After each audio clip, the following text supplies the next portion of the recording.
Olá, eu sou Roberto Coelho, você está em Um Lugar e Suas Histórias. Vamos lá? Queria...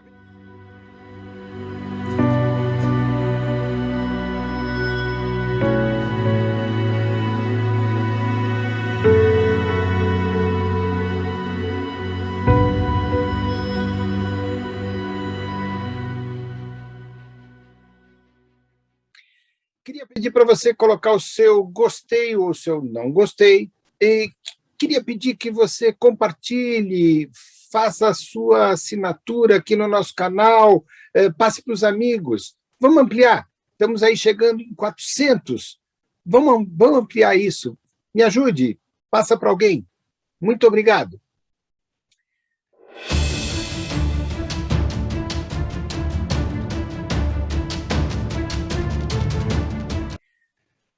No século XVIII, a atual região, ocupada ali pelo então Distrito Federal, próxima à linha do Tratado da Tordesilhas, que dividia então os domínios portugueses dos espanhóis, tornaria-se então uma rota de passagem para garimpeiros de origem portuguesa, em direção então às minas dos Mato Grossos e Goiáses.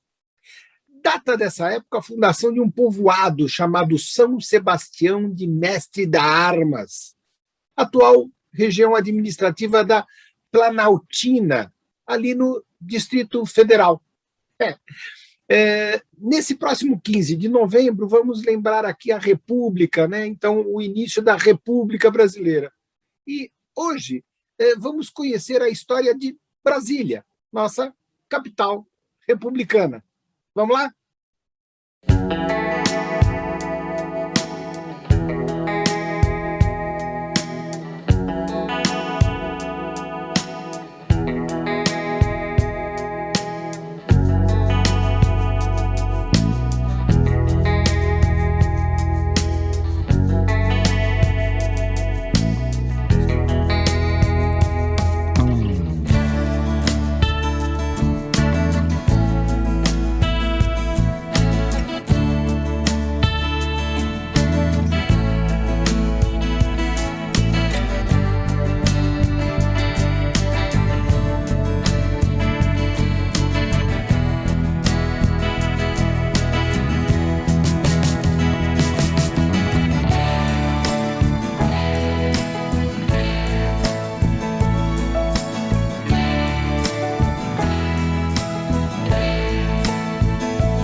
Em 1761, o Marquês de Pombal, isso mesmo, o Marquês de Pombal, então primeiro-ministro de Portugal, propôs mudar a capital do Império Português para o interior do Brasil colônia.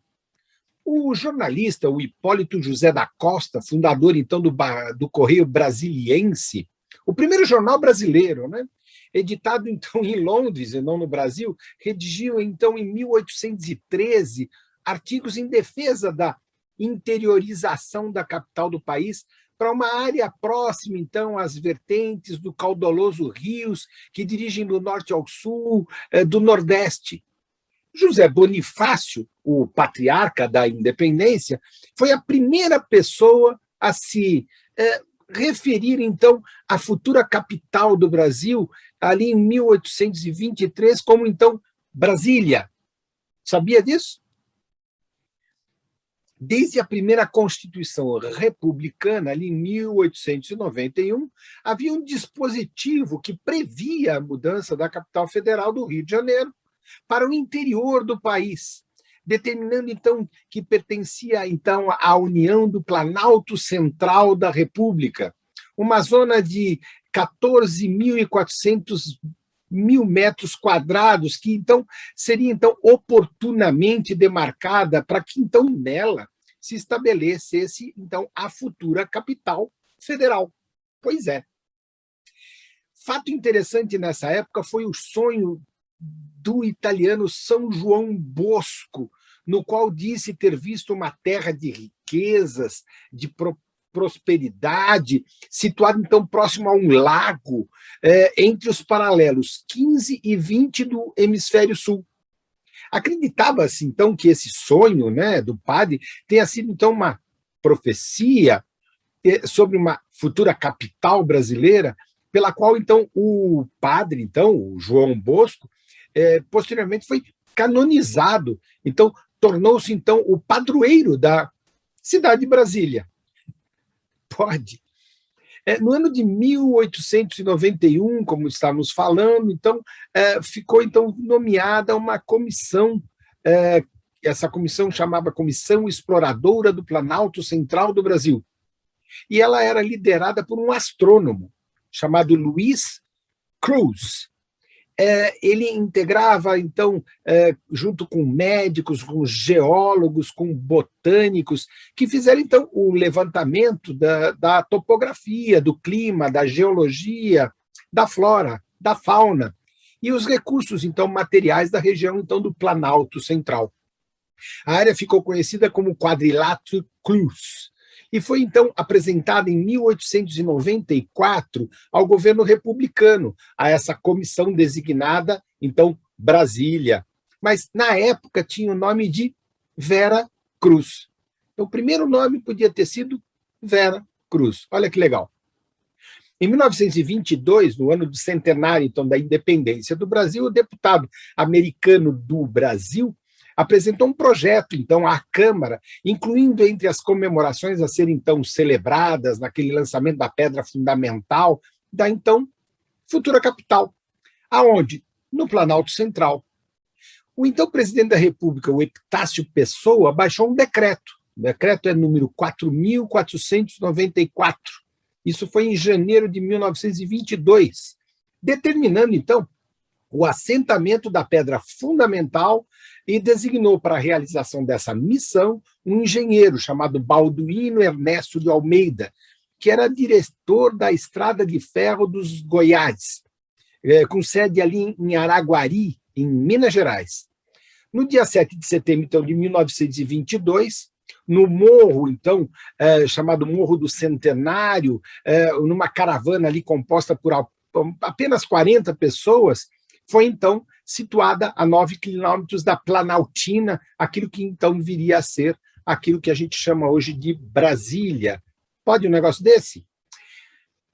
Em 1954, o Marechal José Pessoa Cavalcante de Albuquerque foi, então, convidado pelo presidente, então, Café Filho, para ocupar a presidência da comissão da localização da nova capital federal, encarregado, então, de examinar as condições gerais da instalação da cidade a ser, então, construída ali. Em seguida, o Café Filho, que era, então, o vice do Getúlio Vargas e estava na ideia da presidência, homologou a escolha de um sítio da nova capital e delimitou a área, então, do que é hoje o Distrito Federal, determinando que essa comissão, então, encaminhasse o estudo de todos os problemas ali relacionados à mudança, então, do Rio de Janeiro para, então, o centro do Brasil, não é? A Comissão de Planejamento e Localização da nova capital, sob a presidência, então, de José Pessoa, foi, então, a responsável para, então, a exata escolha do lugar onde hoje, então, está a cidade, a capital, Brasília.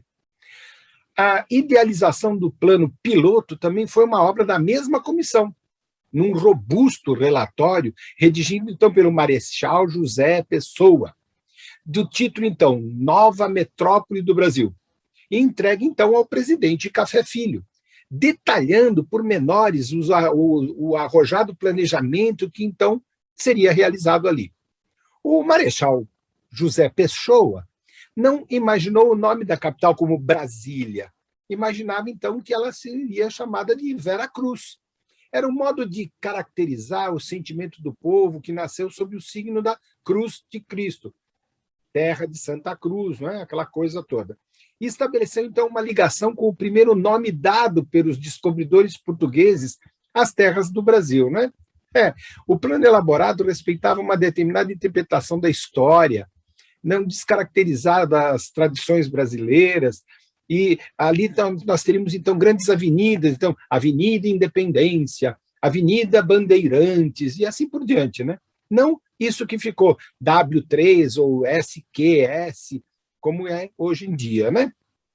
Por discordar do presidente Juscelino Kubitschek, o marechal, então, José Pessoa, abandonou a presidência da comissão, tendo sido, então, sucedido por um coronel, o coronel Ernesto Silva, que era o secretário da comissão, que também era médico, e foi nomeado na sequência como presidente da Comissão de Planejamento e Construção da nova capital, em 1956.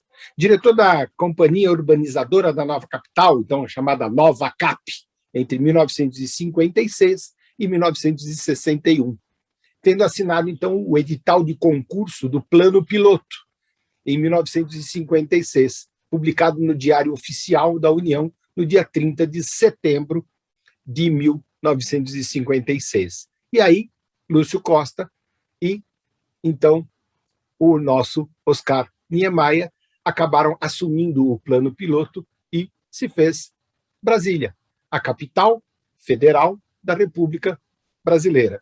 E agora, no dia 15, quando você for comemorar o dia 15 de novembro, lembra da República, lembra de Brasília. Eu sou Roberto Coelho e você está aqui no Um Lugar e Suas Histórias. Dê o seu gostei, o seu não gostei. Passe para os amigos, compartilha.